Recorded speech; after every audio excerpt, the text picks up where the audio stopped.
A 6-foot-tall man adopted a dog no bigger than his shoe. And this is the story of Basil. Can I get the stick? Come on then, get the stick. Come on then. I never really pictured myself as the kind of person who'd have a tiny dog. I'm about 6 feet tall. Most people assume I'd have a big, tough-looking dog, something that matches my size. So whenever folks, especially those a bit older, see me with Basil, they always do a double take. Now that is not the dog I expected you to have, they'll say. And I just laugh, because honestly, yeah, I get it.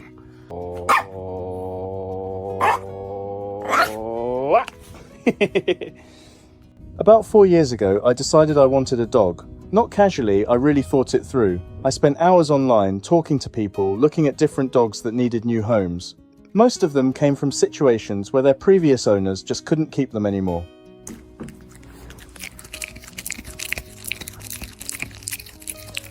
Then I met Basil. She was the very first dog I went to see.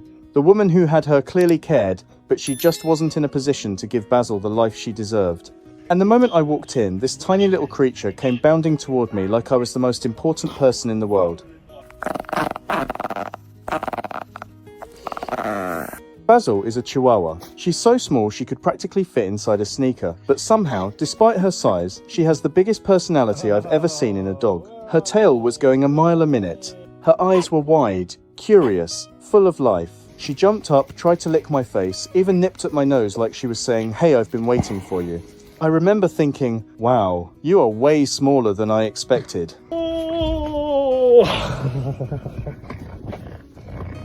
When I first brought her back, she was a little nervous. New place, new smells, new person. It's a lot for a dog that small. But I made sure she wasn't alone. I spent time with her. I got her toys. I let her settle in at her own pace. Within a couple of days, I'd come home from work and find her lying on her back, paws in the air, tongue hanging out like she had absolutely no worries in the world. It was like she was saying, "Hey, I think I'm safe now."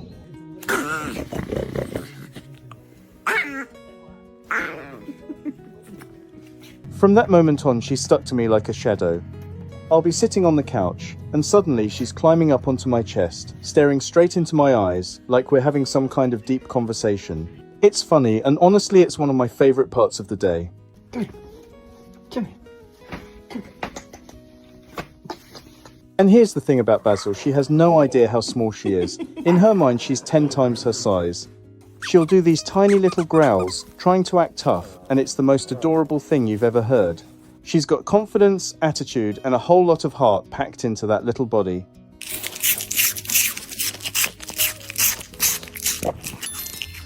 Then, I ended up buying a boat. And instead of it just being my new place, it became our home. I'll admit, I was a bit worried at first. I didn't know how Basil would react to living on the water. It's a big change for anyone, let alone a tiny dog. But the moment she stepped on board, it was like she'd found her place. Squeak it like a maniac. Shake the head. Shake the head. Now, when I'm driving the boat, she's usually up top in her little bed, curled up and fast asleep, completely at peace. And whenever we pass by people, you can hear them say, "Oh my goodness, look at that little dog."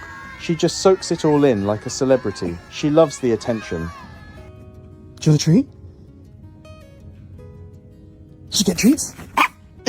And there are these little moments that never get old. Like when I ask, "Basil, want to go for a walk?" And instead of running straight to the door, she'll tuck her little legs.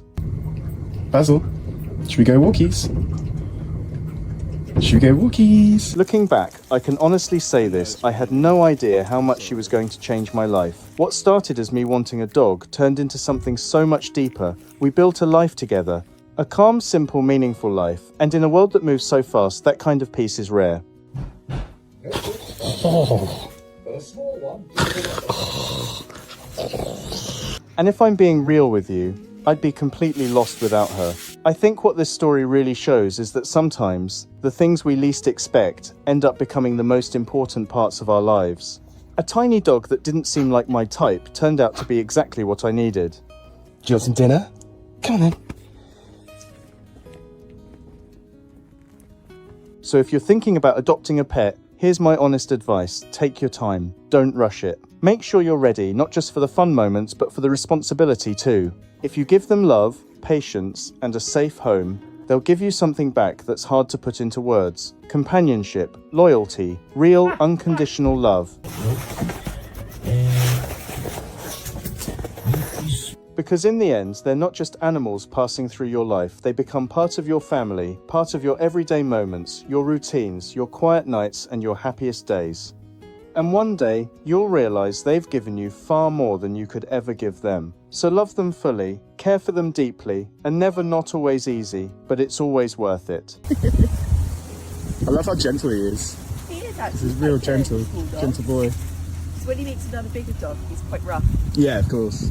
If this story touched your heart even a little, go ahead and give it a like, share it with someone who loves animals, and don't forget to subscribe for more stories like this. Thanks so much for spending a little time with me today. I really appreciate it. Walking, Basil. Precious cargo. Precious cargo coming through.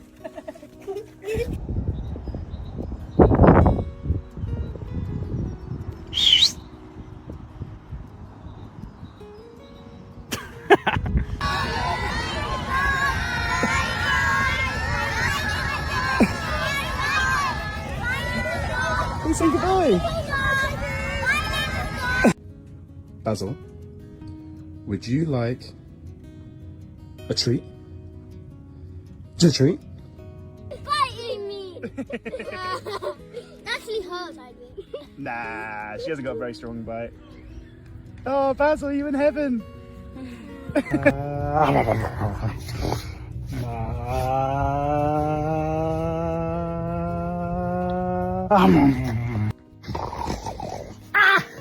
Ow.